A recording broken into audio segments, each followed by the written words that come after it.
Being lead designer at Lionhead is actually an interesting job because we have one of the industry design luminaries working here in Peter Molyneux. So I work very closely with Peter to define the game vision, and then I work specifically day to day on the team trying to bring those pillars and that vision to reality. And along the way I work pretty much several times a week with Peter reviewing the game, talking about the game, and trying to execute on both what we want to do and what he is encouraging us to do. You're still going to be a hero.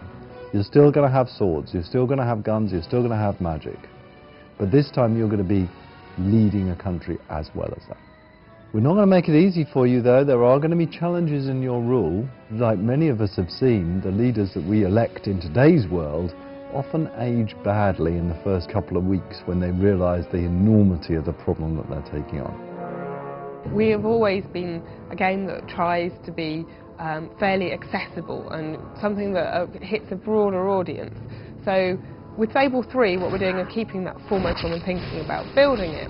But those that are long-term Fable fans won't be disappointed. Everything that they've loved about the Fable franchise will still be there.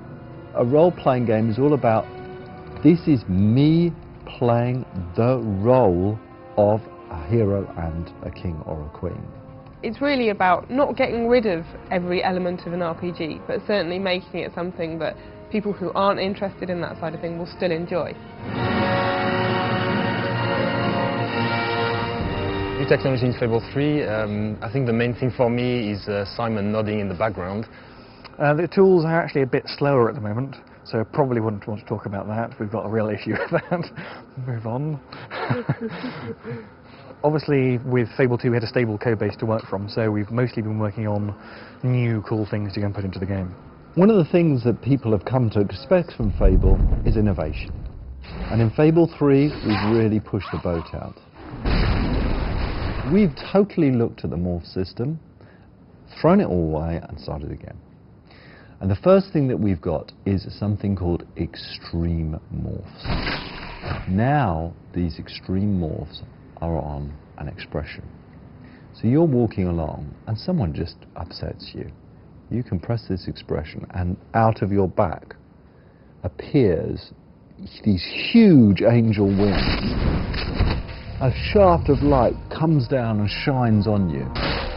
Everyone around you steps back and, oh my goodness, there you're showing your true character.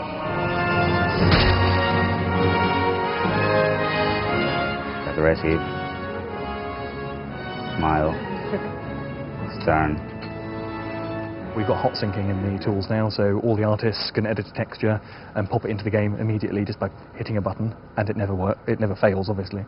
Can I read you that bit? Never works. Never works. That's a Freudian slip. There's another thing which I think we could use for morphing, which is really interesting, which I've never seen before. And that is the weapon that you use. Why not have weapons change as you use them, that adapt themselves visually to your combat style and to your alignment? So imagine, how do you make the evil sword of ages?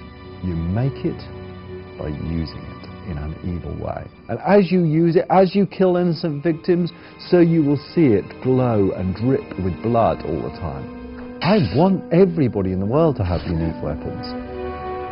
As we teach you our new way of doing weapon customization, we need to think about how we teach that to the player, making sure that every facet of it makes sense, is clear, is understandable, isn't too complicated, but is deep enough, and all of that is very hard, very challenging, but it's also very fun.